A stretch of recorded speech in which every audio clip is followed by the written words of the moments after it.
So we're going to do some more of this obby, but remember, I'm not a professional. This is not my story.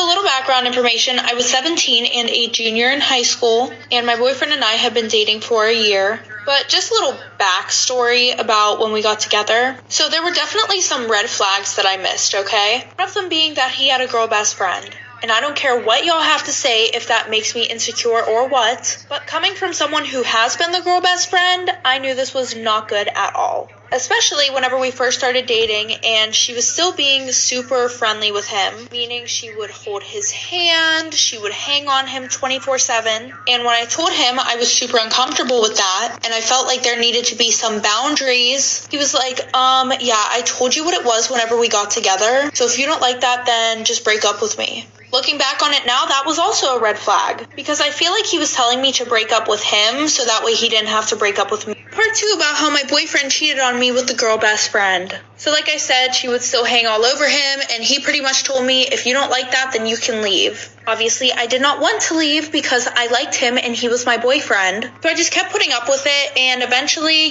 we got 6 months into our relationship. So at that point, I'm thinking maybe I have a little bit more authority, to be like, hey, I don't like the way that she acts around you. You guys can't hang out like that anymore. And they would hang out alone together. He would take her to dinner. Which I literally tried telling him that the stuff that they do together is relationship stuff. And he was like, that's not true at all because we did all this stuff before you and I even got together. So anyways, like I said, 6 months in, I'm like, hey, I don't like the way that you guys are hanging around each other. Once again, he gives me the same excuse. So he pretty much said that he didn't care. And the one night him and I were supposed to hang out, but he canceled on me last minute. And her and I didn't get along and she never Snapchatted me before, but then I get a Snapchat of her and him making out at his house.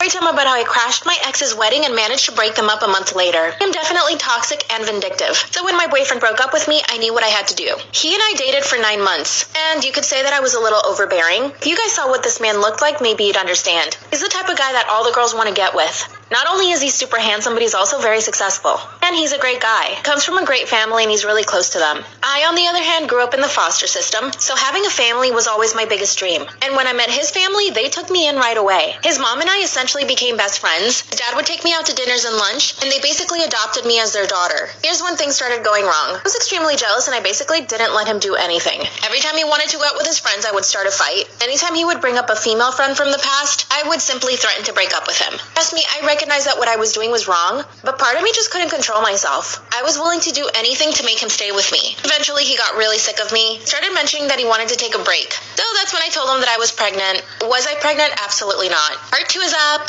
Story time about how I crashed my ex's wedding and managed to break them up a month later.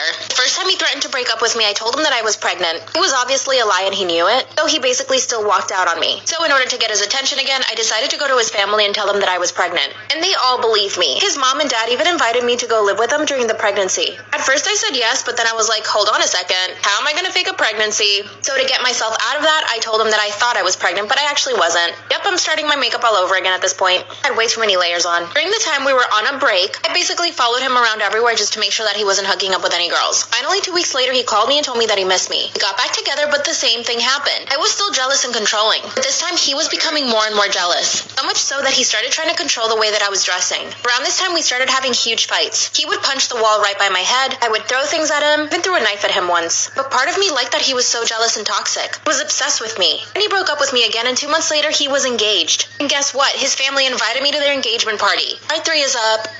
Story time about how I crashed my ex's wedding and managed to break them up a month later. That's when I get the invitation for his engagement party. At this point, it seems that my ex's parents thought we separated on good terms. So, of course, I showed up to that engagement party. As soon as my ex saw me, he came straight to me and told me to leave. And I told him that I was welcome because his parents had invited me. He gave me a whole speech about how we were over and I needed to accept it. But of course, not one single part of me was willing to accept that. Then he called me an Uber, so I actually did end up leaving. When the wedding comes around, I was the first guest to show up. As soon as his parents saw me, they welcomed me. So I went and sat down at the parents' table. When my ex came out, he nearly fell over. Mind you, this is the first time I'm meeting his wife. I went up to her and told her that I was an ex of his. That's when she looked at me and said, "When did you guys date?" I said, "We dated for 9 months. And then she says that they had been dating at the same time. So then a whole bunch of drama goes down. She goes to him and starts slapping him. He starts to cry. And then his parents asked me to leave. So I did. The next month, I followed her everywhere. Finally told me to leave her alone and that they had already gotten a divorce. So my plan worked. Now I'm trying to figure out how to get back with my ex. What should I do?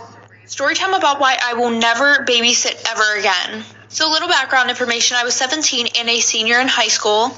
And my parents were super annoyed about the fact that I hadn't had a job since I was 14. So their friends just happened to need a babysitter. So they told me that I had to do it. So fast forward, I go over there super early in the morning and the mom had already left for work. And the dad, who we're going to call Will, he was just about to leave. And before he walked out the door, he told me that there was a list of things that needed to be done before they got home. So their daughter Autumn, who was 5 years old, she was still sleeping. And I was reading through the list and it was just normal stuff like nap time at 2 o'clock, no pop after 7 o'clock, that sort of stuff. And then it had an arrow pointing towards the back. And when I flipped the page over, it said, "By the way, Autumn is scared to bathe by herself, so please get a shower with her." And I was not comfortable with that, so I called my mom and I told her about it, like for part 2. Part 2 about why I will never ever babysit ever again. So like I said, I flipped the page over and it said that their daughter was scared to bathe alone, so I would have to take a shower with her. And I called my mom and I told her about it. And she was like, "Well, honey, that doesn't sound that weird. Don't you remember when your little brother was scared of the toilet and we would have to take him to the bathroom and stand there with him for 20 minutes while he tried to go to the bathroom?" So I was super annoyed that she was even comparing those two situations. Because first of all, that was my little brother. Second of all, this is just freaking weird. So I told her to bring my bathing suit over, and then I did everything on the list. Fast forward, Autumn said that she really liked me, so her parents wanted me to come over and babysit again. So I did, and whenever I was setting up the shower that day, there was a stack of towels sitting on the toilet, and when I picked it up to move it, a camera fell out of the pile of towels as soon as I picked it up, and it was recording. I was really weirded out, but I wanted to show it to my mom, so I Part 3 about why I will never ever ever babysit ever again. So like I said, I picked up the stack of towels and a camera that was recording fell out of it. And while I was home later that night, I was waiting for my mom to get home when I got a call from Will. And if you don't remember who that is, that's Autumn's dad. And of course I wasn't going to answer the phone because I was super weirded out and low-key scared.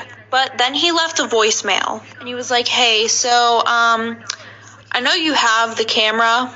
And this is kind of awkward, but I'm going to need it back. I can pay you whatever you want, and I would prefer that we don't tell anybody about this."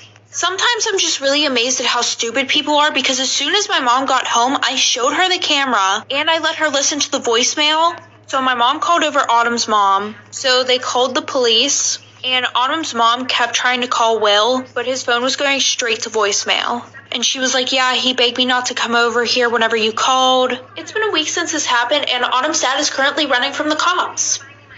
Ready with me for my best friend's wedding and story time about how I got fired from a job that she got me because a guy accused me of sexually assaulting him. I guess attempted sexual assault is more like it. Obviously, my beautiful best friend is getting married today. It was actually this past weekend, but I showed up with my hair really clean. Serena and I met when we studied at the same conservatory, Stella Adler Studio of Acting in New York City. This is also where I met my husband, so we've known each other for 10 years. Guys, this was back in 2012. By the way, I completely changed my hairstyle because Serena gave me a gift basket, and in the gift basket there was this beautiful bow on it. So I decided I needed to incorporate the bow into my hair. I went ahead and started straightening my hair, which I had washed in the morning. Look how shiny my hair looks. Shout out to my K18 shampoo for that. Back to the story. After we graduated from school, I actually did book a few roles. I got the role of playing the girlfriend of Harvey Keitel and the comedian and some other stuff. Then I got married, and then I went back to New York and I had no job. Serena at the time was working for a company called S3, like the letter S and the number 3. I'm done hiding from these people, so I am calling them out. Oh, I also started curling the ends of my hair, which unfortunately the curls did not stay, but it still looked pretty. So Serena got me the job, and let me tell you, there were only men working at this office with the exception of one other woman, and Serena and me. So you can imagine it was a very misogynistic place to work at. Men would stare at us like we were Martians, but mostly because they were looking at our bodies. How beautiful does my hair look? Go to part 2. ready with me for my bestie's wedding, plus story time about how she got me a job that I was fired from for supposedly offering a guy a BJ. Like I said in part 1, working here was weird because there were only men, except for one other woman, Serena and me. Serena is my best friend, by the way, who is getting married today. By the way, this whole filming of this process was super uncomfortable because I didn't have a really good setup, but I did my best. By the way, I tried a new foundation, the Hourglass one, and it was phenomenal. Beautiful. I ended up getting sat next to this one guy. He was the youngest guy in the office, good looking, he was really funny. Everyone told me that as soon as I started working there, this guy completely changed. He was funny, he was talking, he was making jokes. He literally looked happy at the job. Before I showed up, apparently he was not very much like that. But him and I would have really cool conversations, we would talk about movies and all that. But obviously, we're at work, so it was nothing weird. Eventually we started talking about the women that he dated, which I would give him advice and whatever. It was nothing deep. Then one day, the manager, Gabe, he emails me and tells me that I don't need to show up for work. You guys, I almost pooped my pants. I had a bad feeling. I asked him why, and he said, oh, we're just not that busy today. And the following day, he asked me not to show up again. He just didn't have the balls to fire me. Part 2 is up. Stay with me for my bestie's wedding, plus story time about how I got fired from a job for supposedly sexually assaulting somebody, or attempted. Because my manager at this job called S3 did not have the balls to fire me, he actually asked Serena, my best friend, the girl who is getting married today, who I am getting ready for, he asked her to fire me. She asked me to meet her at the park, and as soon as I get there, she starts to cry. So I start to cry. Then she tells me that they fired me. And guess what? They didn't even give her a reason. I go home. I'm depressed for the next 2 weeks. I'm crying every single day. But Serena got to investigating. 2 months later, she calls me while I'm in Egypt. She tells me the truth. Apparently, the guy that I sat next to every single day at this job, by the way, his name is Justin, he invented this whole lie about how I would accost him in the kitchen at work. I would offer myself to him, and on several occasions, I asked him if he wanted a BJ at work. In reality, this guy was so in love with me that he couldn't sit next to me at work every day. So he figured the best thing to do to get rid of me was to invent a lie to get me fired. By the way, the day that I got fired, I texted him and he felt so bad. He even offered me money, you guys. All the while, he was the one that got me fired. Should I sue these people? This is the final makeup look for the wedding. I love you guys. Bye. Story time about the time that I had a thing with my stepbrother. So a little background information. I was 14 and it was the first half of my freshman year. So my dad had recently broken up with my mom and he had different girls in and out of the house 24/7. I mean, he was kind of doing his thing after a 15-year marriage. Well, the one day I'm sitting in the house and he brings this girl Kayla over. She had a few kids herself, but both of them said that they would never date. Well, I thought her son Tyler was extremely good looking. So him and I started talking over Snapchat, and things were going good for quite a while. Well, I would say a few months later, my dad told us that Kayla was coming over with her kids. And I was super confused because he seemed really nervous about it. So her kids and I were all sitting on the sofa, and they sat us down and they were like, we need to talk to you guys. We're going to call my dad Mike. She goes, Mike and I are dating now, so we all have to get along. The reason why she said that was because she thought that I didn't get along. Part 2 about how I had a thing with my stepbrother. So like I said, my dad and her sat us down and she goes, Mike and I are dating now, da-da-da-da-da. And she was like, so we all have to get along now. Because she thought that I didn't get along with some of her kids, and her kids did not respect my dad at all. So like I said, Tyler and I were dating at this point. And I freaked out. I was like, you guys can't start dating because Tyler and I are dating. And Kayla was like, well, that's too bad. You two need to break up because I'm your new mother now. And I'm sitting there like, what the fuck did this bitch say? So I start screaming that it's not fair. Tyler's trying to calm me down. My dad is trying to calm Kayla down. To be honest, my dad didn't really care because I had told him about Tyler and I before the whole situation. I thought Tyler would be really upset at the situation, but he was actually pissed off at his mom. So we broke up. Kayla and my dad